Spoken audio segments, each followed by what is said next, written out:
They got problems on problems on problems on problems on problems on problems. I solve them. I run through the money. The pressure be calling. Left on my blessings. I feel like I'm falling. The birdie is back. Tell me I'm garbage. I'm going through something. That's why I ain't calling. Phone and progression. It's all that I wanted. The phone and affection. I summon and dub it. Cause I got problems on problems on problems on problems on problems on problems. I solve them. I run through the money. The pressure be calling. Left on my blessings. I feel like I'm falling. The birdie is back. Tell me I'm garbage. I'm going through something. That's why I ain't calling. Phone and progression. It's all that I wanted. The phone and affection.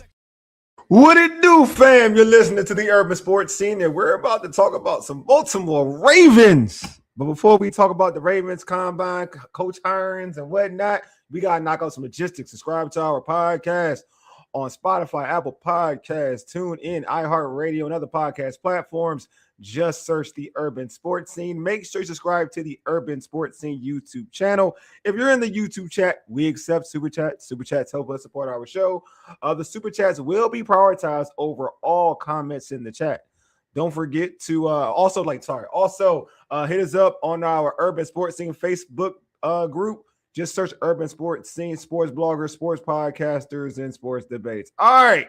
The homie will teach you to say this, so I'm going to say it anyway. Let's get into our tradition, the pregame. Here's what we have on tap. I'll chat with Double Take Sports, Carita Parks, about the new coaching hires for the Baltimore Ravens, plus possible Ravens news from the NFL Combine. First of all, she's in the building. I see her right now. We got her, Miss Carita Parks. What's good? How are you doing? Oh, good. How are you? I'm fine. You know what I'm saying? Like, it's good. We haven't spoken in a while in terms of on the pod. Glad you're here. You know what I'm saying? Been trying to catch up with you in terms of like the Ravens hires and whatnot. But yeah, man, first off, how are you? How are things going? I am good. How are you? Things are going well. Cannot complain. How am I? Well, I mean, full transparency for the people who know me and listen to the show. I came from a funeral today. One of my childhood friends. Well, I actually was one of my when I moved to the neighborhood that I claim. It was he was like my best friend initially. So you never know. You never know when your timetable is up in this world. But it's always important to kind of count your blessings, and also it always brings stuff into retrospect. You know what I mean? Because we did have a falling out when we were like much younger, but it puts things in retrospect where like just appreciate life, and don't let petty stuff like ruin great friendships. You know what I mean? Like that's very important to me nowadays. I kind of look back and I'm like, yeah, I think we all have to just people in general got to take pride out of everything and kind of realize if you value a friendship, speak on it ASAP. Don't let your pride take part in it. Well, my condolences for sure, and that was you're very right about that. I appreciate it. But let's get to let me get off the somber stuff and get to what we came to talk about. So first off, I wanted to really talk about some of the coaching moves the Ravens made. Before we get into all that, the NFL Combine, the pressures went down today. But first off, was there anything that caught your eye from like the Ravens camp in terms of the NFL Combine? I mean, there was a lot. There's a lot hanging in the balance from a contract perspective. So a lot of those questions were answered to the extent that they can be at this time. So Lamar, for example, big one, his contract extension. So Eric DaCosta basically said that they have been talking and that he's confident that they can get a deal done, but he has an agreement with Lamar not to really publicly discuss the contract negotiations, but it sounds like he's confident he can get something done. And I would think he could. I mean, they said Lamar was a part of the interview process. So clearly he has the desire to be a part of the organization's future. And I'm sure that he'll want to do what's best for himself, but also best for the team too. So there was that. Tyler Linderbaum, that was another big one. Okay. That's Lamar Jackson's center. That is his boy. That is his boy. So hopefully they can keep Tyler around. EDC said that they basically have a market-setting deal like that they have given his camp. So it's really like the ball is in their court on whether or not they want to follow through. But it sounds like when you say market setting, it sounds like they're doing, as much as they think they can do at this point in time. But NFL is a business, so business is a business. So we'll see how that goes. And then Marlon Humphrey, he was another one as far as he was uncertain about if he would be coming back. And so at the end of the day, EDC said he expects him to be back. Okay. Wow. Okay. Yeah. And he was like, I love Marlon. So we shall see, though, People always talking. They talk that talk right now. it's about the action. Yes, I Isaiah agree. Likely. I mean, they said they would like to have him back, but it's the same situation. Isaiah Likely, it depends on what he wants to, and really what the team can do. With that money, ABC yeah. alluded to the fact that they were having conversations with Likely when they were having conversations with Mark Andrews, but they were able to get a deal done with Mark Andrews. So I have a feeling Likely wants to hit the market and see. I mean, he might be able to get a lot of money. You know what I'm saying? At this point, Yeah, I think he'll get more money. He'll get more money on a different market because he'll be the number one tight end. There won't be, you're working against Mark Andrews, regardless of like they value you. You're going to get the value. You're going to get number one tight end money. Exactly. It's going to be hard to get that here with the Ravens when you have Mark Andrews as either your 1A, 1B. That's still hard. They're going to look at why would we pay you 10 times more than Mark Andrews. You know what I mean? And right. Mark Andrews has a decent contract. So, yeah, he's probably going to want to touch the market, and it's understandable. Why not? It is understandable. And then go Carita. I do want to just mention, like, one other thing, like Nnamdi Madubuike, he's come up a couple times this offseason as far as his status, and they still cannot share anything. So it just sounds like it's going to be up to Madubuike if he ever wants to publicly discuss what's going on with him. But it sounds like they're willing to wait and see what happens. Eric DaCosta did say that he's not right now. His contract isn't causing any issues for them. So it sounds like they're willing to wait for more information, but that's the mystery. We still to this day do not know what truly is going on with Madubuike. Oh, yeah. And I want to go back to jump back on Lamar and his contract. Did Lamar just sign a deal? I feel like it was 4 years ago for some reason. God, Lamar, but I believe that this deal will, as far as I recall, like the deal will give them more cap space. Like if they're able to like restructure his contract, give him an extension, that helps them build the roster out essentially. Got you. So it kind of helps. It helps them out, helps the team out. Because I was questioning, like when I started hit this conversation, I was hearing like Lamar's contract extension. I was like, Lamar didn't worked out a good deal when he was his own agent. Yeah. And I was like, that was a good deal. He's already looking for an extension already. Exactly. But yeah, hey, you know what? Lamar is he's one of the best quarterbacks in the game. I think I saw an interview where I do not like this offensive coordinator because he's trash to me, but I will give him his flowers. Scott Turner was on the Ryan Ripken show, and he said that Lamar is the best quarterback and it's by a landslide. And I kind of agree that Lamar is probably the best quarterback in the league. That's not a thing that I kind of agree with that statement. I just don't like who it's coming from. I don't think he's a good coordinator. But well, luckily that's been said about Lamar a couple of times. I'll just say. But I do agree with that statement. So in terms, like Carita, you've been like always say you're always in these Raven streets. So it's the combine. Obviously, there are potential players that the Ravens may, they're looking at that they may interest them. What are you hearing about positions? Like who fans are, who the organization may be like kind of keeping their eye on? I mean, the fact of the matter is, and they talked about it today, is shoring up the trenches. And that is one of the things that killed them last season. Defensive line, once Madubuike went down, there were some guys that stepped up, but they couldn't generate a pass rush. And then offensive line just was not up to par. And the owner, Steve Bisciotti, he even called that out. He was like, we expected those guys to take the next step, and they didn't. So I personally think that those are going to be two areas, particularly on the defense, the pass rush, that they will be looking at in this draft. Oh man, thank you so much. Look, man, the streets know. Man. The streets know. The streets know. I'm telling you, the streets know. On YouTube, Black Dr. Phil says Ravens look like they have a good coaching staff. Although I kind of look at Weaver a little side eye after he said he's glad he's got kids with lighter skin tone after that Tyreek Hill. He said that. I didn't know that. Oh Black Dr. Phil. I gotta find that clip. Let me know. That's a wild. I did not know That's that. true. That's a wild, nasty work take. It's true. Jeez, that is. Oh wow. Well, but I will say, I don't know about the second part. I'm gonna have to look into that. But I do agree. It looks like the Ravens staff is coming together and they put together a good staff. And so it'll be interesting to see how that all comes together as the season starts. Yeah, I do like the staff. We'll get into the staff, but like I do like you said in the trenches. Yeah, definitely. They're trying to get you feel like this combine is going to be more defensive focused, knowing that, last season that was a lot of questions with the defense, or you feel like they're like offense or the trenches, offensive line, defensive line. That's the type of thing you're looking at? I think so. I do feel like they have 11 picks. Okay. So I definitely think as they get further along in the rounds, they may. Let me back up.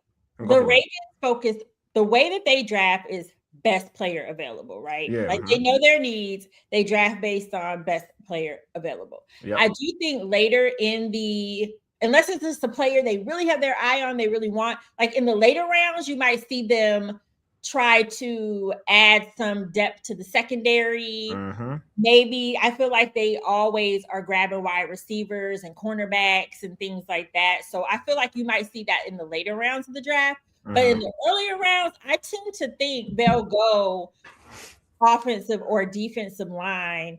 And it also depends on how they want to fill the need as far as the pass rush. Do they want to do it through the draft? They are a draft and developed team, or do they want to do it through free agency?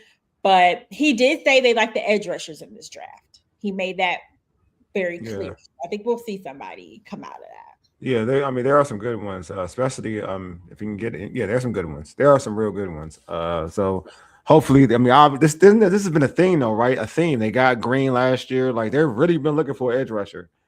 They traded, Wole, who was pretty good, right? Wole was pretty good for him. But they've been looking for a while now. Yeah. And I guess we also have to see what happens in free agency too. Yeah. If there's any trades that we're not anticipating, that could also impact how they draft. Mm-hmm. No, I agree. Totally agree. So let's go to I think we got a comment before I was going to go to it. Look at his speech at the podium after Tyreek arrest in Miami. Search it. Oh, I will now. You got me looking now. You got me, Black Dr. Phil. You got me. I'm definitely intrigued now, my guy. I'm definitely intrigued. I ain't going to hold you. But yeah, let's go back to the coaching staff. So when we talked last, this team they hired Mentor, Jesse Mentor. So they hired Mentor. We talked about that. We talked about that hire. It was a good hire. We both thought it was a good hire. So, but we didn't get an opportunity to talk about. Well, you went to, but during that time, but after that, you went to the presser. So I want to get your vibe. You did go to the presser. What was his vision? His vision for the defense, and also his and how quickly his overall vision in terms of how quickly he can have this thing turned around. Well, defensively, he used to be on the Ravens staff. So he understands what that standard is, the overall standard in general. Okay. But the defensive motto in particular is play like a Raven, right? Mm-hmm. And so he did talk about rebranding what it meant to play like a Raven. So I think he's going to put his fresh take and spin on it in conjunction with Anthony Weaver. Offensively, he spoke about the offense more today, actually. Okay. Yeah, I heard some interviews from the Combine. And really, he just talked about building a system that Lamar Jackson can thrive in, like the MVP player that he is. But he also talked about being sure that they take some pressure off of him by handing the ball to Derrick Henry and focusing on more run schemes. So that opens up boots and play action. So it sounds like they want to, be a little bit more creative offensively. And they have talked about that. And that's what they like about Declan Doyle is they feel like he's someone who can be creative. And I think I said this last season, I wanted to see more creativity. I just think that if you get the right offensive coordinator and the right team, Lamar will thrive. No, I agree. I think so. I think it's crazy because it's the monkey thing is, and I'm going to talk to we'll talk about Doyle, but it's crazy because for me, I go hit or miss with Monken because I do acknowledge that Lamar has got better as a passer under. But you say it's and T Martin because I'm gonna give T Martin his flowers too. Yeah, because I'm just like, well, compared to I feel like T Martin was the one that he worked with. So okay. I feel like T Martin is the one who helped make Lamar a better quarterback. Okay. But there were situations that Monken put, especially that first year. Yeah. They went to the AFC Championship. We can't take it away. So he did put Lamar in situations where he was able to thrive and be himself. And that is one thing I don't feel like Monken ever took away Lamar being himself. Yeah. Right. And the circumstances were different. They did not have a banged up D line. They had a decent offensive line. So all of those things have to come together. But I just think, obviously last season it got to a point where a change was needed. Yeah, I know. I think the change definitely. You're right. A change definitely had to be done. But it was just like for me, looking at compared to, I'm trying to pull up the dude that was his coordinator. You remember his coordinator before Monken? I'm trying to think about it. I keep forgetting his name. That wasn't Greg Roman, was it? Greg Roman. Thank you. Appreciate you. So Greg Roman. So the growth between Greg Roman and Monken with Lamar is like so much better, right? So I do want to give him, and like you said, T Martin too. So I want to give T Martin his flowers too. So like Lamar became a better, because I'm giving Lamar credit on his, and I want to give Lamar credit too on his work ethic, right? To become a better passer compared to having like Greg Roman, because Greg Roman is like he only trusted Lamar to do one thing, right? Or put him in positions where you didn't get to see Lamar showcase his pocket passing ability. So it's hard, it's weird, right? Because I do, but then when you watch games last season, and it's not even more Lamar element of it, it's more of like the offense as a whole. Like we've had shows during last season where we're like, damn, you ain't giving the ball to Derrick Henry. So it wasn't even to me a Lamar situation issue. It was more of like a whole offensive situation. Where it's like, for sure, like not even giving. Well, if you want to go all the way back to the AFC Championship, no, Derrick Henry wasn't there, but that was one of the critiques, is that they were not running the ball, which was a part of their identity the entire season and helped get them to that point. So I'm not exactly sure what the issue was getting away from the run game. But that seemed to be, no matter who the running back was, the issue. But then when you definitely have a Derrick Henry, and you're underutilizing him, that is an issue. So it sounds like Jesse Minter knew that. Yeah. Because he definitely made it a point to talk about giving the ball. Yeah, because I think that to me that was the more egregious thing than even like, because Lamar to me just got hurt. It was just a hurt. It was an injured year for Lamar. But like to me, the most egregious thing was like getting away from Derrick Henry. Like that would always stuck out to me. Lamar is hurt. Yeah, that too. Especially when Lamar doesn't have all of his superpowers, right?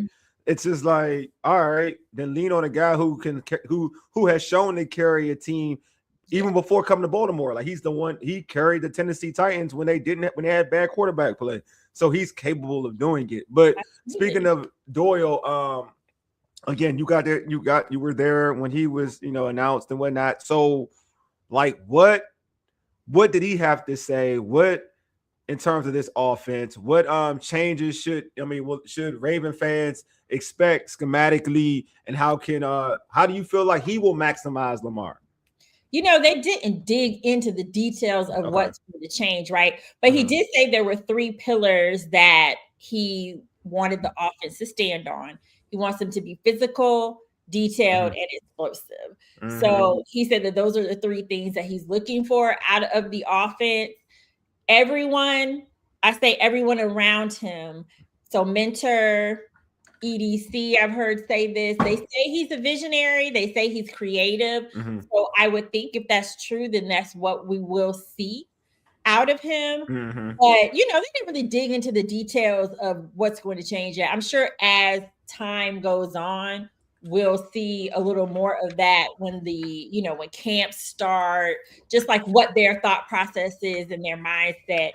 But those are definitely the three elements that he said he wanted to see from the offense. And I mean, they know what they have in Lamar Jackson. Definitely. I think it's going to be interesting, right? Because he's coming from like Ben Johnson and Chicago Bears. He got to coach a mobile quarterback, a guy who makes plays and with his legs and his arm and can extend plays, and Caleb Williams. And then, I mean, if anybody, it's weird because folks know if you know Ben Johnson, he does like to run the football. He does like to run the football, and I can, coming from that. Well, sorry. No, go for it, Carita. You good? Like I didn't cut you off like that. It just like popped in my head. Yeah, look, as long as you have some balance, though, because it's a little different. I think Caleb Williams' skill set is a little bit different than Lamar. Like, true. Lamar that's a part of his game to run, but I do agree that he doesn't need to run as much because they do have Derrick Henry. So as long as they find the right balance. Oh yeah, agree. Ray, what's up? The homie Ray. What's on? Ray said, did he give a breath of? All right, so Ray said, yes, that's the homie Ray. He said, did he give a breath of fresh air vibe or let's wait and see type of vibe? I think he's speaking of the coach. Oh, the coach, the head coach.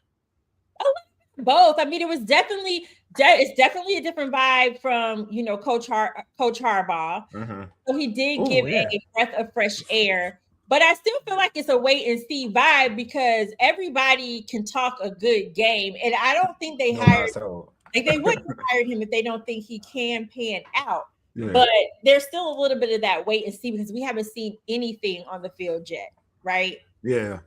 But you definitely felt, it was funny. They had a lot of the veterans in the building for his intro press conference. And some of the current players, but it's their off season, so not everybody was there, but some of the current players. But it was like the vets, like they was dabbing him up. So I'm like, okay, he got a little sweat. He had his hoodie and blazer, so he got a little swag. All right, so that's my question. Oh, that's a good question. That does like piggyback. So I was going to ask you, how does he differ? Like, because there's some. There were reports out there. I don't know if it's true or not, so I don't do the like rumor gossipy thing. But it's like maybe Harbaugh wasn't relating to Lamar anymore, or something like that. If people were using that terminology, you've seen both. How relatable does he seem? I think he'll be relatable. I mean, the way, like I said, the way that he was like smiling and the vets were dabbing him up and he just kind of got in with the younger guys. I still think it's going to take time because it's for the ones who were there last season, right? Or the ones who came in under Harbaugh, it's going to be very different. So I do think it will take time. But he strikes me as like one of them, so to speak. Got you. Ray said, yeah, sounds like a fresher air. Ray Jeezy, that's what's up, my guy. Thank you. It's summary. In summary, yeah. Sounds like he seemed like he down. That's what she's saying, Ray. He seemed like he down. All right. Yeah, I forgot about the hoodie and the blazer. Yeah, when you said the hoodie and blazer, I was like, all right, okay, he's sharp. He do got some swag. He's sharp. That's what you basically when you said the hoodie and the blazer, I was like, wait a minute, okay. Yeah. Okay. Today he just had a hoodie on. Okay, so. Look. He could be listening to T.I. He could be one of them people. He could be one of them. He could be one of them. So, all right, we talked about the defensive coordinator barely, but let's talk about Anthony Weaver taking over this defense. It's a guy who was on this staff and has got an aggressive style of coaching. Like, what's the vibe with him, and do they feel like compared to like a Zach Orr? Like, what's the vibe compared to like Zach Orr? Which the first thing with Anthony Weaver is he has more experience than Zach Orr had coming in. He was with the Ravens for several years, then defensive coordinator for the Dolphins. He played for the Ravens, just like Zach Orr did in that sense. Yeah. But I just think, with him, he's seen a little more, right? He's been with the Ravens. He's been with the Dolphins. He's seen both sides of things. And I think one thing that they have done well with their hires is there's a mix of guys who know what it's like to be a Raven and what the standard is and what the expectations are, but then also new people who can bring in fresh ideas and just have a fresh eye. But Weaver is someone who knows what this defense is supposed to look like. And I mean, so does Jesse Minter, but so I think the combination of them, because Jesse Minter is going to call plays. He already confirmed that. Oh, he's calling plays. Oh, yeah, interesting. He's calling the defensive plays. He confirmed that in his first press conference. Cool. Okay, that's good. Well, he did have top level defense with the Chargers. So yeah, so I think the combination of him and Weaver, he actually had an interview with the Ravens. This was separate from his press conference, but he had an interview with the Ravens media team. And something that he said is he was like, I want it to be for the other team. He wants it to be 60 minutes of hell. And so I just think they do need somebody. They do need a dog mentality on that defense. And I will say, just from hearing Anthony Weaver talk, and just also even when he was with the Dolphins, it feels like he will bring that dog mentality. He's always been respected in the building. From his time with the Ravens. He didn't make it to the defensive coordinator role. You know, that in the past, I know that was a role that he was passed over on. But one of the other reporters, Jeff Zebrick, very respectable with the Athletics, has a lot of history with the Ravens. He was just talking, you know, back before my time. He said that they kind of always viewed Anthony Weaver to have more of a head coach vibe. Oh, wow. Okay. Necessarily a defensive coordinator vibe. So I think he's not the head coach, but I just think that if that is his demeanor combined with his knowledge of defense, I think he'll work really well with the guys. That's good. Like, I think it's good to have two high level defensive minds. I mean, one who's like, again, and Minter, who had a really good defense with the Chargers. And then you got Anthony Weaver, who's got a good defensive reputation. And what you just told me, a person they think he can be a head coach. That's just a lot, though. They think he could be a head coach. Yeah. That's all that means. Like that's a good staff. Like, so head coaching interviews too. Yeah. I mean, I'm not look. So that doesn't. Sometimes that don't even matter because bad. We got some bad. Look, look as I don't feel you, but look, as a Commander fan, I ain't gonna lie to you. Like, we had some dudes who did not deserve to be getting some head coaching interviews, and now they can't find a job. So I'm just saying. But not all jokes aside, I do think that he does have, like, from what I've heard, like, he's had, like, Weaver does seem like a very good guy. And a lot of people want it, though. They want a lot of folks want it. So in terms of, like, this whole coaching staff and, like, first I'll say this. Before I get to this question, I'll start with this one. What do you feel like is the overall vibe of the fan base about this collective group of coaches here in Baltimore? Folks believe that this coaching staff is better as a unit, like not just one for like as a unit. Do they feel like it's better than the previous coaching staff? I'm not sure, like from a comparison perspective, right? But I do know the fans were very excited when they were adding staff. The fans were very excited about the staff that they were adding, and they were like, Jesse Minter is cooking. So they seem to be buying into what he has put together. I'm very interested. They say the offensive line, the new offensive line coach, is one of the better offensive line coaches in the league. So very curious what he does with the offensive line for sure. But I digressed a little bit. But I say all that to say that there is excitement about this staff.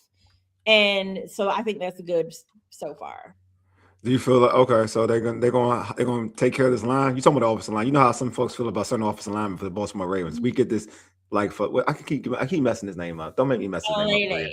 Thank you, Carita. I appreciate you. I would never say it until I could get it right. All right, thank you. Look, I appreciate you because I was about to F up his name. But like because like the fan base, like, so do you feel like this line coach can definitely he's so respected with that, like, you feel like that the expectation is for him to get this line situated?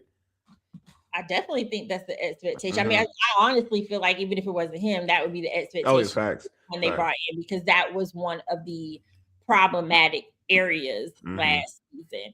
But they seem to believe that Ledford is his name and can do that. Okay. And so it'll be, like I said, that'll be something to watch. Yeah, hopefully. Yeah, because I'm gonna get that line situated. It's like, is he going? It's like I don't want to say his name. Follow Lele. Good look, I Daniel, did it. You call him Daniel too. His name is Daniel. I want to say Follow Lele. I like saying that. Follow Lele. I'm gonna say Follow Lele. So, well, is Follow Lele? Is he a free agent? No, I don't believe he's okay. Because fans be hating on him. I just want to know if is he going to get his job taken? Because I mean, it's still possible he gets job taken. That's it's always anything is possible with this new staff. You know what I mean? True that. True that. So let me go back to before I start joking around and being all silly. Let me go back to this coaching staff as a whole. So does this coaching staff, do they believe as a whole they're able to get things structured in the right place where they believe they can do this reset quickly? And in terms of, will the championship Super Bowl window be shorter or longer? So here's what first of all, let me just say this. Jesse Minter knows the runway isn't very long, right? Okay. Gotcha. This was never looked at to be a rebuild. Okay. It was looked at to strengthen Lamar Jackson's championship window, essentially, or I should say take advantage of Lamar Jackson's championship window, right? So that tells you that it's not that long, because his championship window is only so much longer, right? So that's part one of that. Part two is I think there will be growing pains, right? The first season, new system, although they fit into Monken's system pretty quickly. They did though. No, that's the truth. That's the truth. They did. Different, but everything is new this year, right? You've got a whole completely new staff. You did not have that when Tom Monken came on. So I do think there's going to be some growing pains the first season. What that looks like, I don't know. I mean, they were 8-9 last year. Yeah. So, they were 8-9 last year. But I do think that's just inevitably what happens when you have new staff, new everything. Yeah. But hopefully, as the season goes on, maybe like the latter half of the season, they'll be on more of a roll, and then especially going into next season. But the runway isn't that long, and Jesse Minter is very aware of that. Yeah, I agree. I do think that I feel like the most important thing for them, for the Ravens, because I feel like the offense will kind of take care of itself. I'm hearing a lot of people they're trying to bring in. I know AJ Brown's been rumored to be a guy they may target. Derrick Henry won. Yeah, I know. I mean, obviously, it makes sense. AJ Brown. It makes sense. Lethal, he is lethal. Yeah, he's lethal. I think he would fit. I think he would blend well with Lamar. I just think that they wouldn't have any issue. And then playing with Derrick Henry. So I do see why he kind of fits that Baltimore vibe. Like usually the Ravens bring in that type of wide receiver and it kind of like completes them. It was for years. It was Derek Mason in the past. It was Anquan Bolden. It's like that physical style of wide receiver that kind of brings on that whole. If you think of it's wild. If you think about Baltimore, like the city of Baltimore, and like being that tough, gritty city, like AJ Brown just fits the whole like mentality of it. So it's just like they've always had that type of wide receiver. They've always had Steve Smith was that same way when they got Steve Smith. It's like a gritty, physical, in your face, jaw talking type of wide receiver. So it kind of fits the guy that they typically bring in from another team. But let me say this though. I personally feel like if they're going to bring someone else in, they need to figure out how to better use what they have. Agreed. So, because when they bring someone else in, I feel like they clearly know how to use they. It feels like Rashad's always on the outside looking in when they bring in that's going to be a thing too. Yeah. So if you have the offensive coordinator that knows how to use all of his personnel, it's just been a weird dynamic. I think sometimes when they bring in some other veteran receivers, don't sign 77. Sign 77 is your boy. I know. I can tell. Father Lele. I said it. Look, I said it. I'm on a roll right now. I don't remember if he was on their free agent list or not. But I will say this though, I feel like I mean, if they got AJ Brown has to be traded. I mean, traded. It's not a free agent. So, but I will say this: I do think that Westlake would get traded though. They got an AJ Brown. I do think that Bateman would be in the trade though. Like Bateman would definitely be in the trade. I would agree. Yeah, Bateman would be. But I'm with you though, because Carita, we've done this show on the table that you got a new staff, and Eric DaCosta obviously would be a part of the decision making process. But you have a new staff that might have a vision. There's going to be some players, I think, that are sacrificed. Yeah, I agree. And I do think that, like, I mean, I'm all like straight. Like, want to be clear when I say this. Like, and everybody who's listened to the show, I like Bateman. I like Bateman a lot, actually. I think Bateman, to Carita's point, I do think last year I thought he was underutilized for whatever reason. For whatever reason, you know what I mean? I'm having the best season of his career to like barely target. Yeah, and I've watched Bateman in college in Minnesota, and he's been talented. He's always been talented. And you got to see flashes of it, not last year, but the year before last, right? So I do think he's very super talented. But just like anything, I'm not going to say he's better than AJ Brown. It's AJ Brown. Like, I'm not going to like do that. But I would like to see him get an opportunity to showcase what he can do. So personally, but I get it. If they traded him for AJ Brown and some other picks or whatever, I understand. Like, I understand business. I know who the player is. I know who AJ Brown is in the community of football. I know who AJ Brown is. So if you can bring an AJ Brown on your team, it's going to better your team. Like, look what he did for the Eagles. But it does depend on what they have to give up. Like, Eric DaCosta is not he's not big on giving up a lot. Yeah. Big Sexy E3 says, definitely time to move on from Bateman, in my opinion. Appreciate him, though. I like to appreciate him, though. Yeah, I know, because I get it. Like, because I think that people, where they're like, not moving, I don't think you move away from him unless you have a better option. That's how I look at it. So if the option is better, I get it. Like, I'm not going to sit here and say, like, if you're telling me it's AJ Brown, then yeah, of course. Like, I'm not gonna like just because of like what I believe that Bateman can be.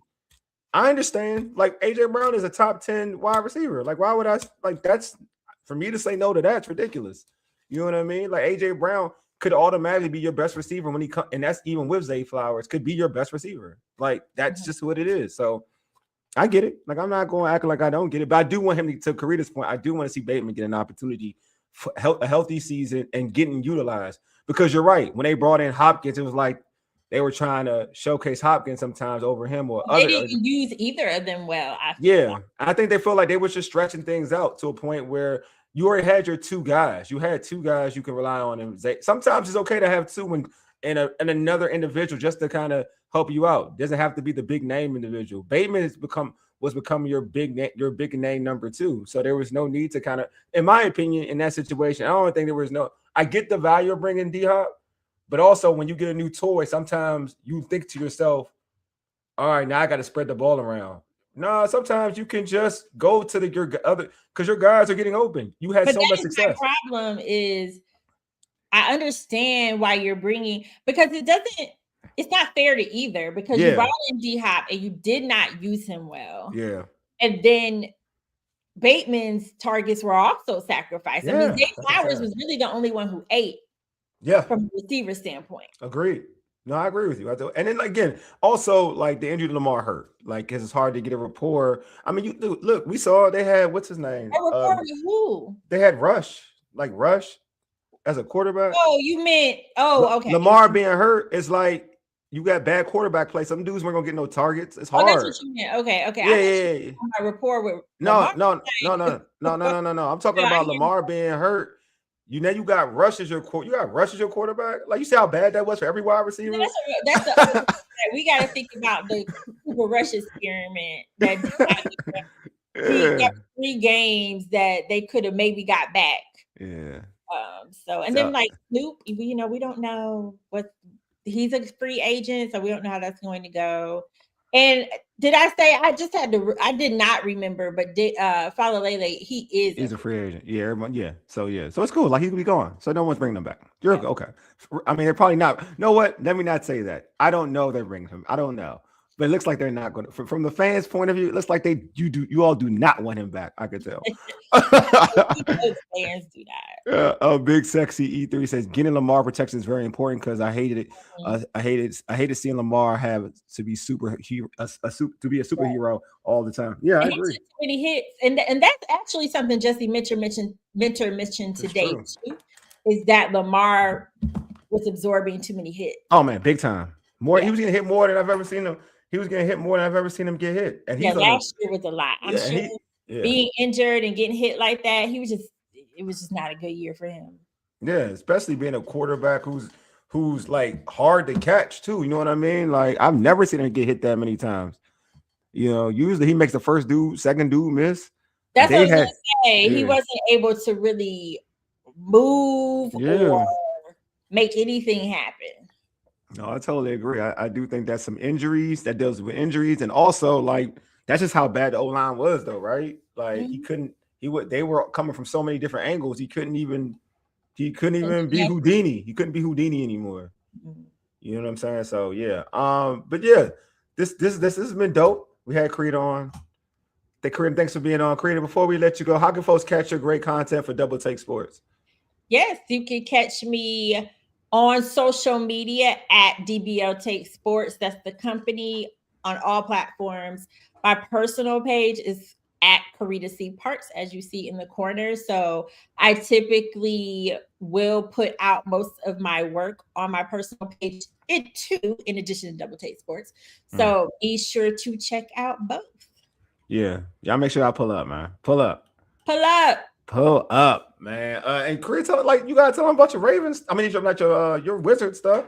You outside there too? What you doing? I was just telling them where to find me. I'm just telling you gotta let them know. So, yes. Also, this is the time for the Wizards. We also cover the Wizards and been doing that lately. Getting back into it when football season stops, I'm able to immerse myself more into the Wizards. So that's been really good. I had a good couple days with them, and they'll be back this weekend. Also, Mystics season is coming up. We cover the Mystics too, and the PGA Tour. So their season is starting to get up as well. So yeah. And thank you, Big Sexy. You said you came from Twitter. Yeah. So we appreciate you. Thank you for following so much, man. Always appreciate everybody, man. You guys are dope.